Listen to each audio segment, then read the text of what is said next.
Okay, so today we're going to do the inking and the watercolor painting. For the inking, I use carbon black ink. Comes in this little bottle. And the fountain pen that I linked before. I also like to use these, they're $1.50 pens from Daisio, and I get mine from a little shop in Seattle. Because I didn't leave it in the description, I don't know if I'll use it, but they're just really good permanent pens, and they come in packaging that looks like this. You can also use a brush pen. This is a, let's see, it's a Pentex brush pen, and it creates a varied line. And I'll probably use this today just because I want you to see it, not that you have to have it to create the journal cover, but I want to show you the line it creates. So we're going to go ahead and start drawing. And for the most part, I think I'm going to fast forward this because it's just a lot of drawing, inking. And this is just the same little sketch that I did the other day on film. But as you can see, this is a really fine line.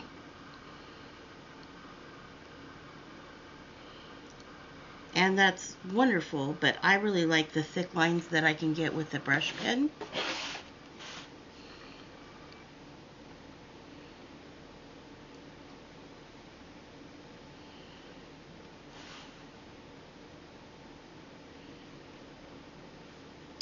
So what I'm going to do is show you how I start, and then I make areas thicker.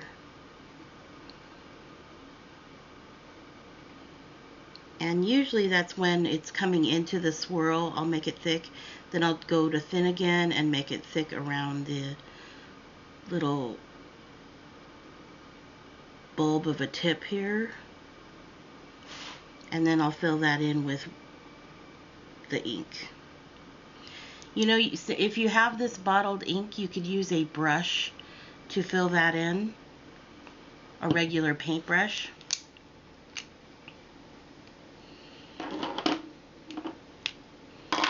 But I'm going to use this brush, which has actually been filled with the carbon ink. These are refillable. I should show you that.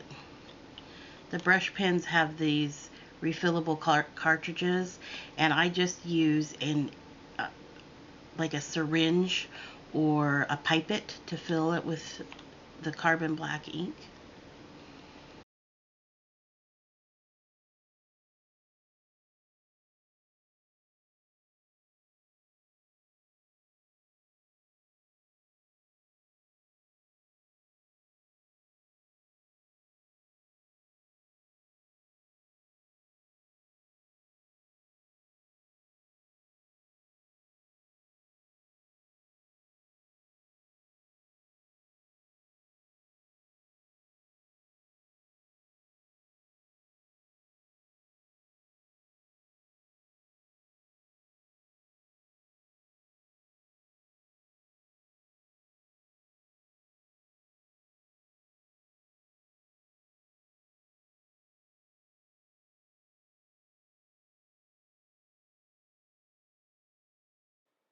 Okay, now I'm switching back to the fine point fountain pen, and I'm evening out the lines that need a little cleaning up.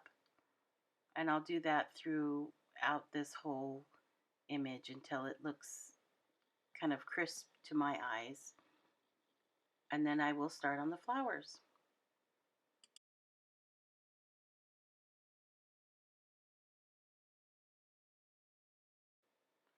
And now we start on the flowers, and I had roughed in the flower circles with a pencil earlier, and I am just creating the details now, and the flowers that I'm creating are exactly like the ones we doodled on the inside of the book.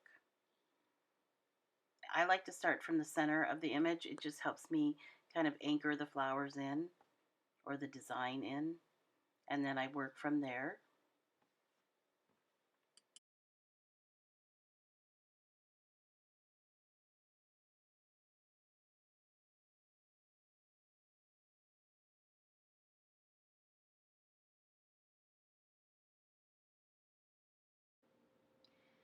As you can see, I flip the journal around a lot while I'm drawing. Be careful when you do this because the fountain pen takes a little bit longer to dry than a normal pen. I do it because I find that I need to draw at different angles for different flowers. It helps keep the flower image more circular, not kind of kitty wampus. Um, you have to do what's right with you, but for me, turning it as I go really helps me keep the drawing balanced.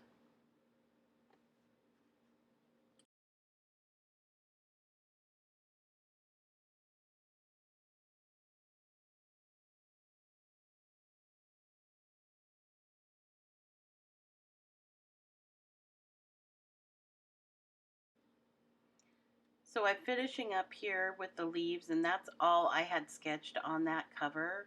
But I find that corner that I'm drawing in right now was really blank. So I added an extra flower so that it would kind of uh, flow a little better on that top half.